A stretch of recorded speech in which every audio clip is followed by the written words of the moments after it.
relation and function review. And we're going to start off by talking about types of equations. So we have explicit equations and implicit equations. So explicit equations are solved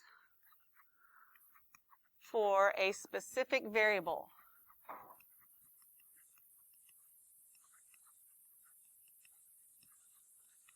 Okay, they're solved for a specific variable. For instance, we're going to have y equals 3x squared plus 7, or we could have x equals y cubed minus 5, something like that. On one side of the equal sign, you just have a single variable. On the other side, you could have just numbers. You could have multiple variables and numbers, whatever, but as long as it's solved for one of them. Okay.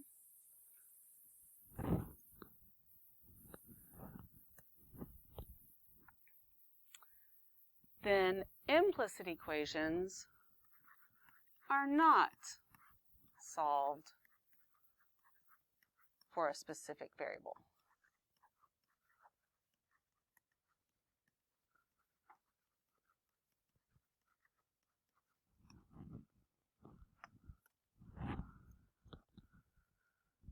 So we could have x squared plus y squared equals 16, or maybe 2y squared minus x equals 7, something like that.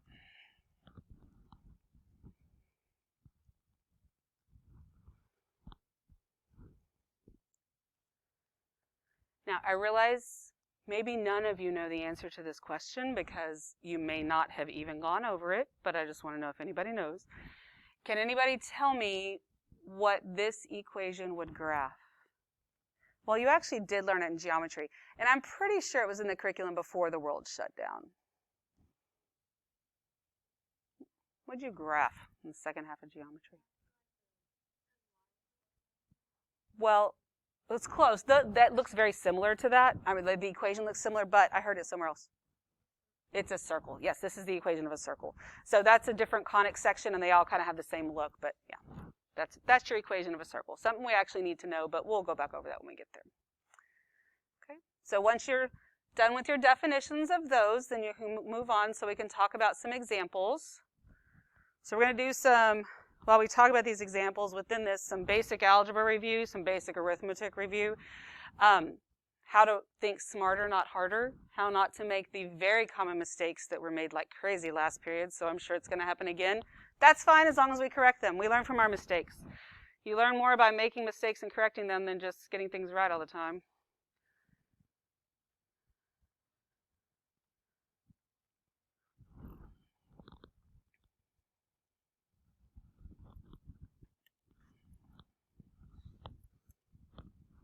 Okay, are we ready? All right, so our directions here say to write each equation explicitly in terms of y. So if you're supposed to do something in terms of y, that means we're going to have y equals something with numbers or variables or whatever on the other side as long as y is by itself. Then we have to indicate whether or not the equation is a function. So in some cases, you're going to know what it graphs. You're going to be like, oh, I know what that graph is. It's got to be a function. In other cases, you're going to be like, I have no idea what that graphs. And then you're going to have to use your function knowledge, okay, because you need to be able to do it both ways. So if I start with number 1 here.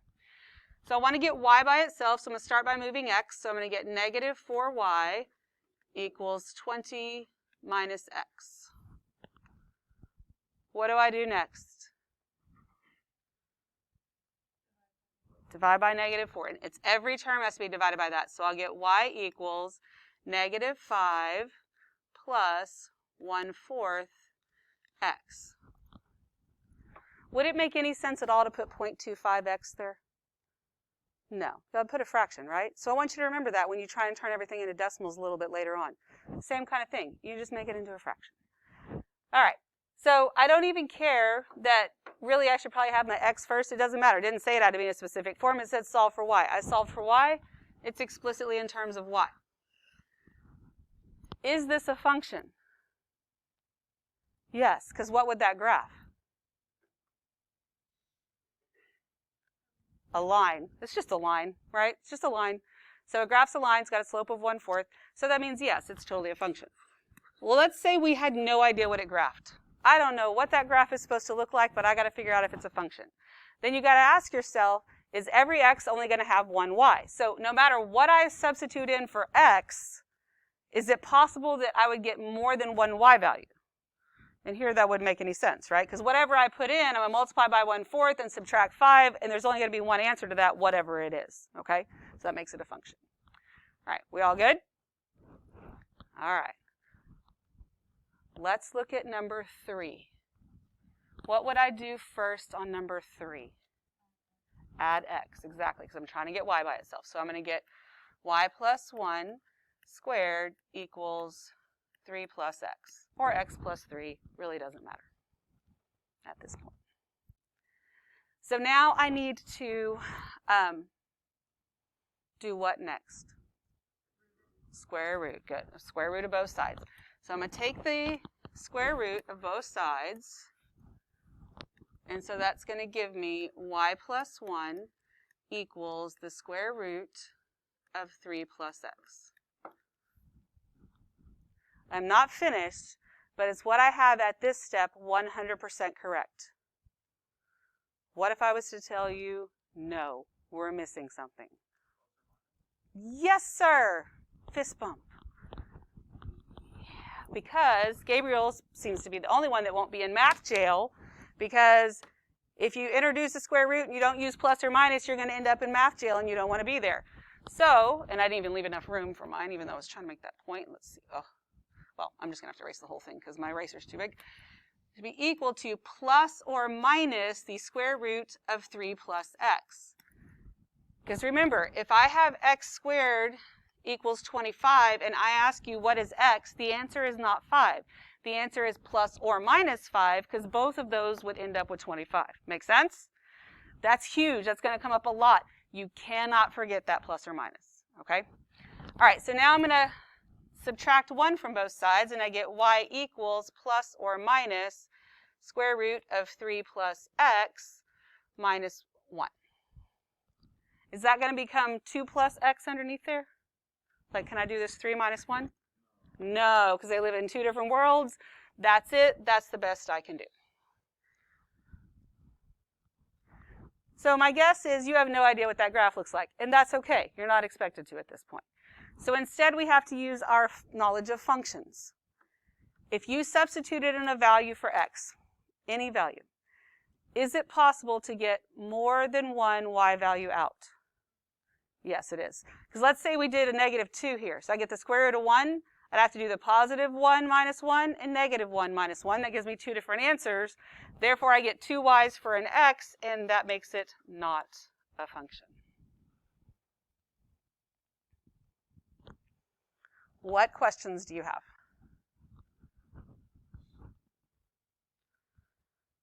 Okay. And I'm trying to, it's really hard for me. I talk fast just naturally.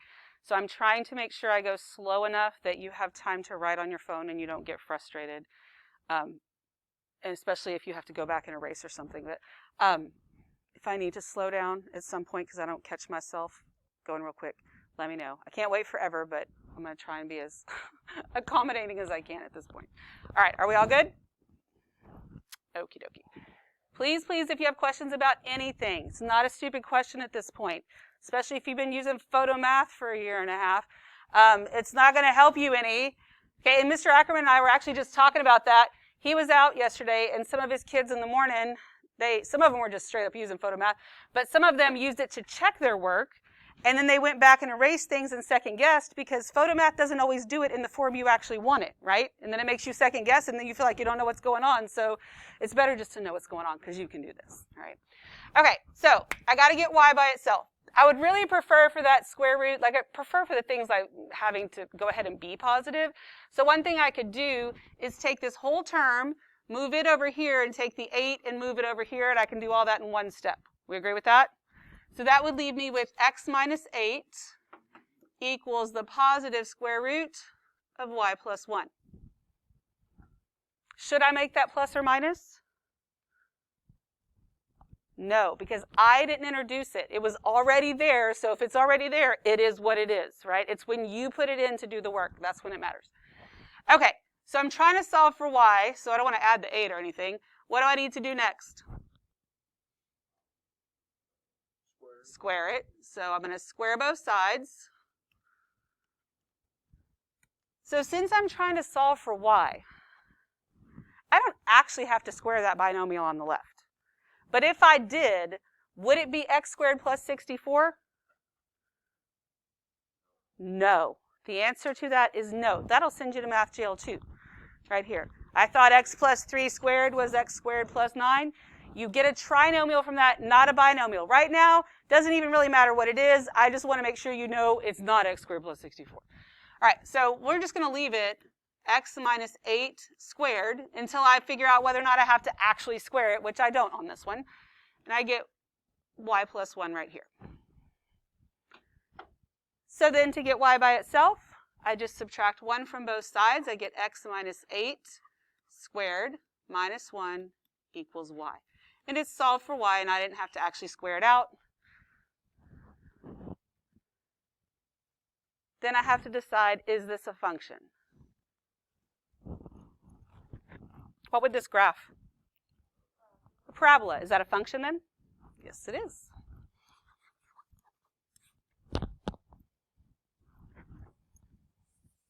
Everybody good? Any questions? Alrighty, let's look at number 6. Trying to get y by itself. I have two terms that have y in it that are not going to combine together. But I could go ahead and move my 1, because if I want everything with y's on one side, everything without y's, whether it's numbers or variables or whatever, on the other side. So I will have xy minus 5y equals 2x plus 1.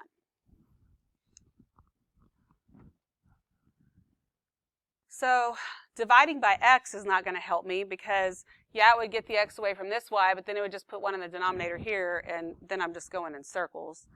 So what can I do so that I only have one y? Factor out the y, because, very good, because in those two terms, that's the GCF. I can factor that y out and get x minus 5 right here equals 2x plus 1. Then to get the y by itself, what do? Divide. Very good. So I get y equals 2x plus 1 over x minus 5. And there I have it, solved for y. Chances are pretty good that you don't know what that looks like when it's graphed. That's okay. Don't expect you to right now. But I still have to decide whether or not it's a function. So what do you think? Does every x just have one y? Think about any x that you substituted in, right? Let's just do, I don't know, let's do 4. So 2 times 4 is 8 plus 1 is 9 over negative 1. That just gives me one answer. And if I change the 4 to a 5 or whatever, even if I changed it to 5 and this was 0, it'd be undefined. I still just have one answer. Actually, I don't even have a value for y. I don't have more than 1. So then, yes, this is a function. Okay. What questions do we have?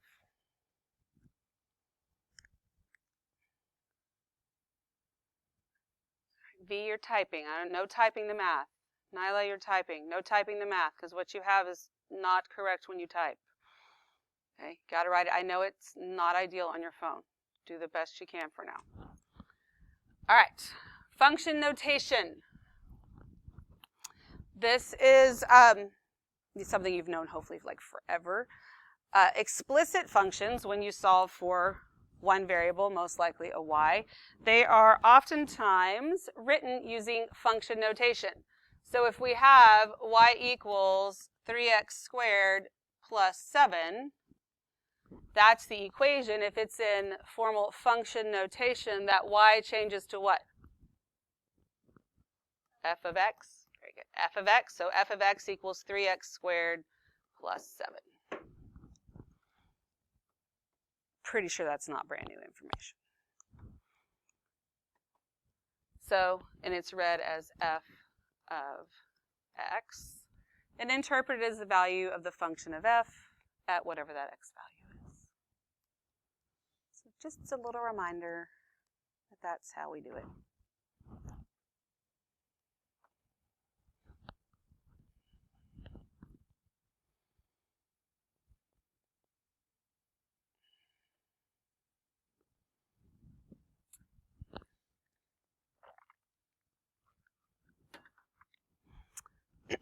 Then you can move on once we're done with that, unless you have questions about function notation.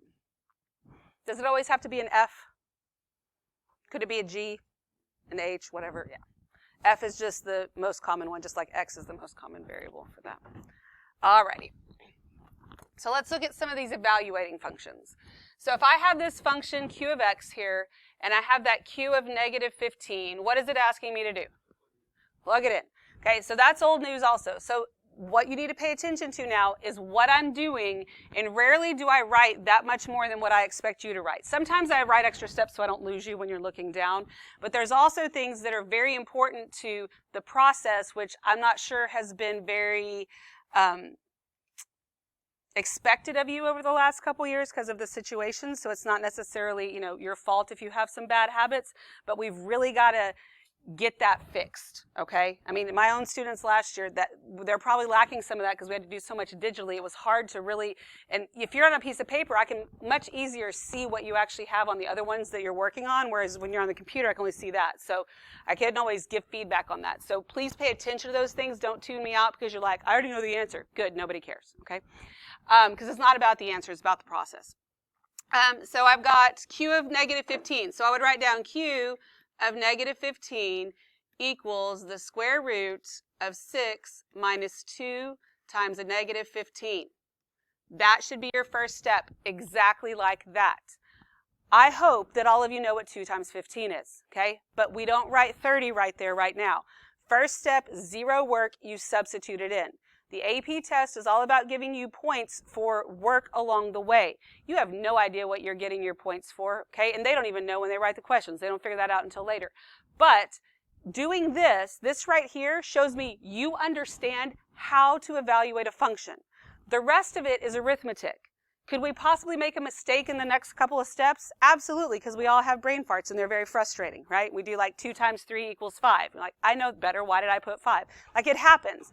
So if you do that here and you get something different and you didn't show this step, then nobody knows where those numbers come from and they think you're making stuff up, right? So you got to show that you understand the process. Then the rest, if you skip some steps after that, it doesn't matter as long as you can get the right answer, okay? So it's very important, and that's what some of y'all are not going to believe me, I know. So then, that's going to give me, so I do know that negative 2 times negative 15 is 30. So I get 6 plus 30, which is the square root of 36, which then when I give my answer, well, first of all, should that be plus or minus? No, because the square root was already there.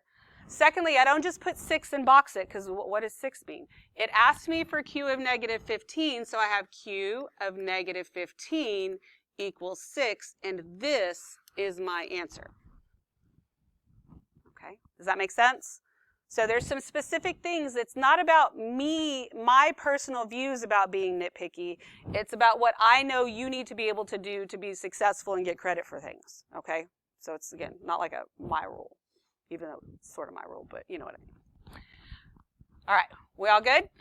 What questions do we have? All right, so let's move on to the next one. We got f of 4. So I want f of 4. That's equal to 5 times negative 3 to the 4th power. Now, if you already know the answer, I don't want to hear it, because I said something last period, so I was like, ooh, I didn't ask you yet. Look, you might already know what the final answer is. Good for you. But let's talk about some processes that maybe some other people need and you might need on some other ones. First of all, can I start by multiplying the 5 times the 3? No. Aunt Sally would be very upset because you've got an order of operations, right? And if y'all don't, I said Aunt Sally yesterday and people are like, what? PEMDAS, GEMDAS. Okay, so PEMDAS back in the day was called Please Excuse My Dear Aunt Sally. So you don't want to make Aunt Sally mad, you got to do your order of operations. All right, so that means I need to do negative 3 to the 4th power. So the first thing I want you to think about is when you do negative 3 to the 4th power, first of all, we're not using a calculator, okay? Because half of the AP test is non-calculator. And if you don't have some sort of number sense in your brain, you're not going to be able to function. You cannot be 100% reliant on that. And I'm going to help you with skills to make it easier if you don't already have them, okay? But when I take negative 3 to the 4th power, is that going to be positive or negative? positive. Okay, so that means I can just ignore the negative sign, right? Then I think we all know that then 3 to the 4th power is this. Now, I'm not saying I would expect you to write this down when you're doing it. I just want to show you something. So we know that that's basically what we're going to do in some form or fashion. So we've got a couple of options. You can do 3 times 3 is 9, 9 times 3 is 27, 3 times 27. But most of you at 3 times 27, you feel like your head wants to explode. So instead of doing things like that, we're going to work smarter, not harder, because it doesn't matter what order we multiply in. If I have this, I can multiply these two together and these two together, and then I hope all of you know what 9 times 9 is. What's that? 81. So you see how you just rearrange the numbers and do something differently than what, and then just, you know, make it a little easier on yourself. So now we have 5 times 81. Again, not using a calculator, and it's not that huge of a deal. You were taught back in elementary school to do something like this, right? And carry numbers and do whatever. That's fine. There's nothing wrong with that. But you can do things simpler than that as well. I can look at this and just do, like, I know 5 times 8 is 40, right? So 5 times 80 is 400, and then 5 times 1 is 5. And whether or not you write this down, it's up to you. Sometimes I jot numbers down when I'm doing it, sometimes I don't. Kind of depends on what the numbers are and whether or not I'm afraid I'm going to forget what the other one was. But that easily gets me 405. It was actually faster than me even trying to get to a calculator if I hadn't talked so much through it, right? I mean, I slowed you down by talking a lot, but... So you need, and you cannot expect to use a calculator all the time and then every now and then just do that and it be simple. You have to practice on your own. Now, if you feel like you're real rusty at that stuff and you're really afraid you're going to get all your numbers wrong, do it, then check yourself on the calculator. Use it as a tool, not as a crutch, and everything will get easier. Factoring will get so much easier because you'll be able to see the numbers differently in your head. So just trust me with this, things get better. Okay? We all good? What questions we got? Awesome. Let's move on to 15. All right. So I have f of 3y squared.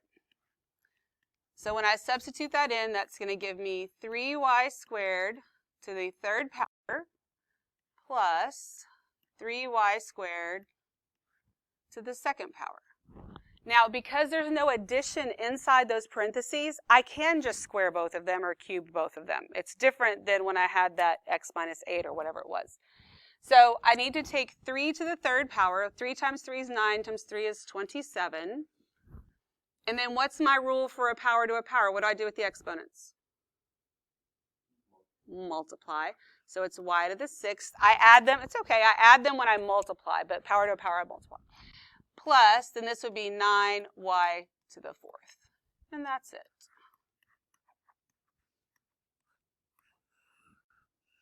Okay, so just a little exponent reminders there. We good?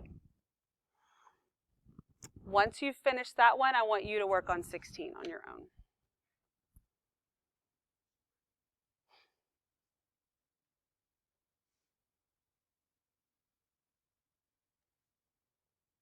V, you're still typing. Stop typing. Nyla, you're still typing. Stop typing.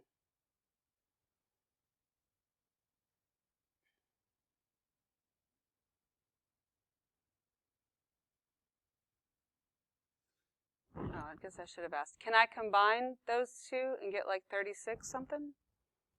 No, no.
see some good stuff. I see a lot of the same wrong answer.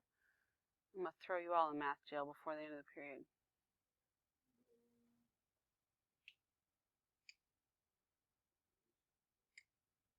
And some of you are not wrong, but you're not finished, even though it's boxed. All right, so let's look at this. If I've got g of negative 5c, that's going to give me 3 times negative 5c minus 10 over negative 5c plus 5. So we've pretty much all gotten here. It's past this where some of you become a hot mess. Okay, so I'm here. Here's what I can't do. I cannot simplify these two, and make it 3c minus 2. Big fat no. You need bail money. Okay? So, we can't do that because I want you to understand why. If all I had was the negative 15c over negative 5c, and I have more than one term here, it's fine to cancel those out and it just becomes 3. Totally legal. The reason I can't do that here is because I have more than one term. So that's a big fat no. You can only do that when something's being multiplied and like you actually have 2 terms there and you're knocking one of them out. So instead, from here, what should I do next? Pull out the negative 5, right? I'm going to factor it out. So in the numerator, I'm going to factor out a negative 5. That's going to leave me with 3c plus 2 over negative 5 times c minus 1. Now that I have these 2 things multiplied and these 2 things multiplied, these 2 are identical. And if these 2 terms, even though there's more than one term inside the parentheses, if these were identical, I could knock out the whole thing, but they're not. So I can knock out the negative 5s right there. So g of negative 5c becomes 3c plus 2 over c minus 1. Okay? What questions do you have? Ask me questions if you're not sure why what you did wasn't legal or something like that. Go to jail.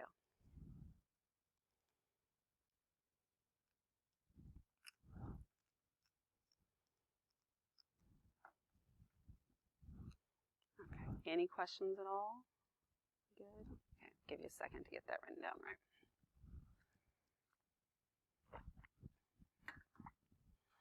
Oh, and I did figure out,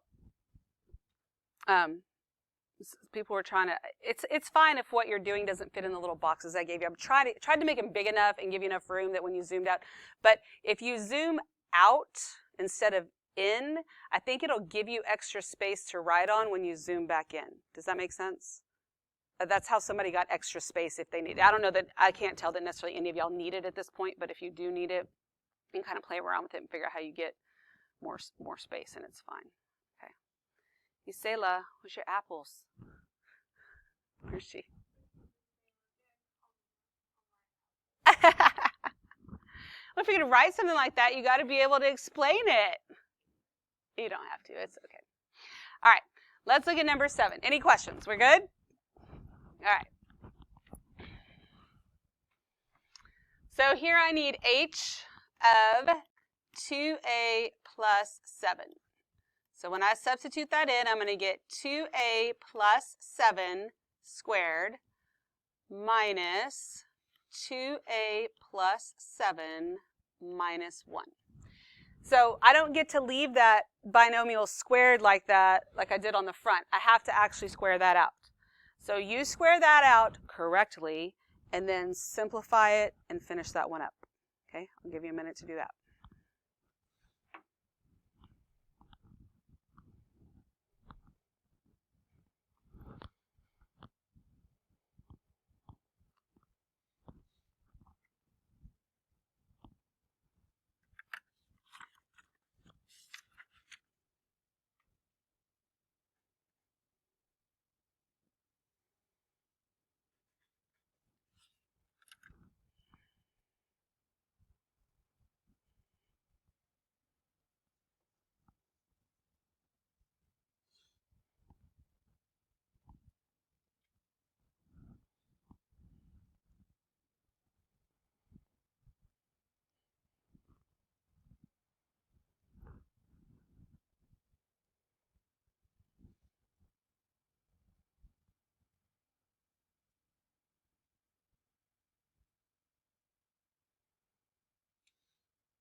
I didn't say this yesterday, if you have a stylus that you used when you had a touchscreen device that you're using, they work on your phones as well, and it might help things a little bit, but that depends on whether or not, I mean, that's totally personal preference. Just thought I'd throw that out there. Okay, so this right here, when I square it, is not 4a squared plus 49.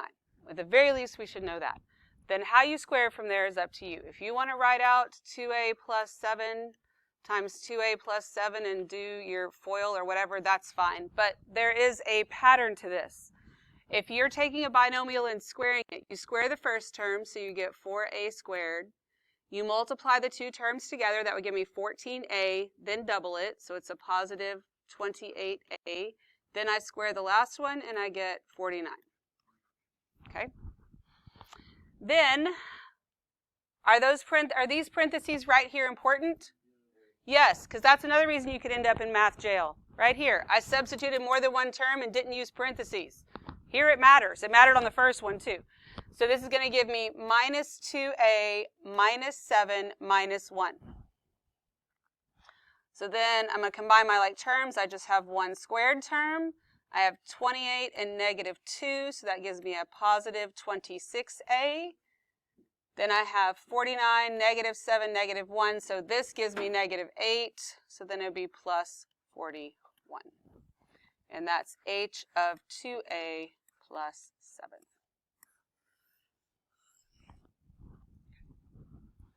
What questions do you have? This basic algebra has got to be something that you can get through quickly and accurately, because it's going to be inside of a lot of what other stuff we do, and you can't be struggling on this and getting these things wrong and not be able to get the rest of it done, okay? And there's a difference, like I said, 2 times 3, you put 5, okay, you had a brain fart. I'm pretty confident you don't think it's really 5. That's different than truly just not knowing how to do something correctly, okay? So if you need assistance with that, I can give you some practice, but basically, you got to practice, so it's the only way to get better. All right, any questions at all? All right, so let's do this last super simple part. So it says, using the graph to the left, find each function value. Now, I almost skipped this part because it's a little dangerous, because we don't always want you pulling points off the graph, because they're not always right on the little numbers like you think they are, so sometimes it's dangerous. So you really should only do it kind of if you've been told that's what you're supposed to do. So we know if we want f of 1 inside there, that's the x value. That's going to be equal to whatever the y value is. So when I go to 1, and I apologize for the fact that on here, some of the lines that aren't axes look darker as well. I don't know why. I don't know how to fix that. It just happens. So just make sure you really know where the axis is so you're counting correctly. So when I go to 1, my y value is right there, which looks like that's a negative 9. Okay? That should definitely be review type stuff. So go ahead and fill in the last 3. I'll fill mine in just a second. So once you've got the last 3 in and you've checked with mine and you agree and you don't have any questions, then you can go ahead and submit the notes. It shouldn't tell you you have unanswered questions like it did yesterday, because I didn't put answer blanks in here today. I was a little bit smarter than that.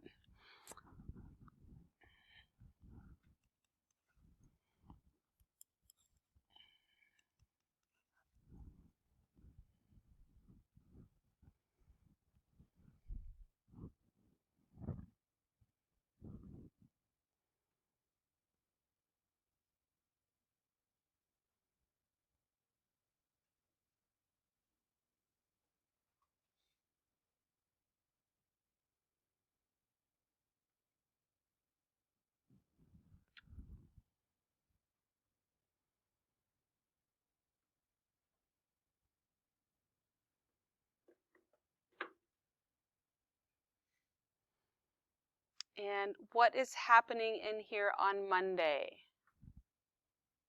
Quiz. You got a quiz over 11A. And where's your assignment for today? Formative. And you should be able to see it now. Once you go back, it should be there. Okay? Which means you got to show your work, not typed work. I'm not going to accept that.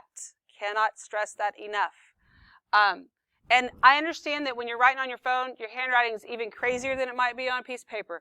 And that's fine. I can read some pretty crazy stuff, but I still got to be able to read it, okay? So, I mean, there are some limits, but I'm not going to be, you know, if I can't read it, I can't read it. But I didn't really see anybody's that I just thought was, like, too terribly crazy today. I feel like I could read most of that stuff. All right, what questions do you have? We good?